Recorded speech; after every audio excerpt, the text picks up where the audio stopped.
প্রতিদিন রাতে ঘুমানোর আগে 6টি আমল করতে ভুলবেন না। 1, কালিমা পড়ে ঘুমালে যদি কেউ মারা যায় তাহলে তার মৃত্যু হবে শহীদী মৃত্যু। 2, দুরূদ শরীফ পড়ে ঘুমালে মৃত্যুর পর দুরূদ হবে সুপারিশকারক। 3, ঘুমের দোয়া পড়ে ঘুমালে সারা রাত ইবাদতের সওয়াব পাওয়া যাবে। 4, আয়াতুল কুরসি পড়ে ঘুমালে ফেরেশতারা সারা রাত পাহারা দিবে। 5, 21 বার বিসমিল্লাহির রহমানির রহিম পড়ে ঘুমালে প্রতিটি নিঃশ্বাসের জন্য নেকি লেখা হবে। 6, আস্তাগফিরুল্লাহ আল্লাযী লা ইলাহা ইল্লা হুয়াল কাইয়্যুম আতুবু ইলাইহি 3 বার পড়ে ঘুমালে সকালে নিষ্পাপ হয়ে ঘুম থেকে উঠবে। সবাই এই আমলগুলো করে ঘুমাবো ইনশাআল্লাহ।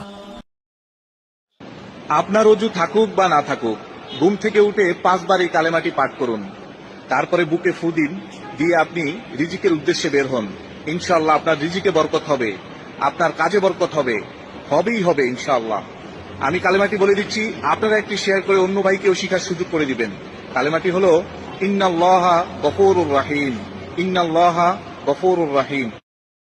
নবী সাল্লাল্লাহু আলাইহি ওয়াসাল্লাম বলেছেন, রাতের বেলা ঘুমানোর সময় কেউ যদি 3টা সূরা 3 বার করে পড়ে, সূরা ইখলাস 3 বার, সূরা ফালাক 3 বার, সূরা নাস 3 বার, নবী সাল্লাল্লাহু আলাইহি ওয়াসাল্লাম বলেছেন সারা রাত সে যে ঘুমিয়ে থাকবে দৃশ্য অদৃশ্যের কোনো ক্ষতি তাকে স্পর্শ করবে না ইনশাআল্লাহ।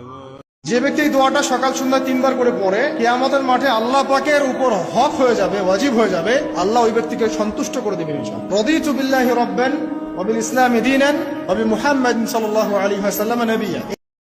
এই দোয়াটা প্রত্যেক রাতে যেন আমরা বেশি বেশি করি। সম্মানিত শ্রোতা, সবাই একটু পড়ুন মেহরবানি করে। আল্লাহুম্মা ইন্নাকা আফুউন তুহিব্বুল আফওয়া ফাআফু আন্নী। হে আল্লাহ, আপনি ক্ষমাশীল, আপনি ক্ষমা করাকে পছন্দ করেন, আল্লাহ আমাকে ক্ষমা করুন।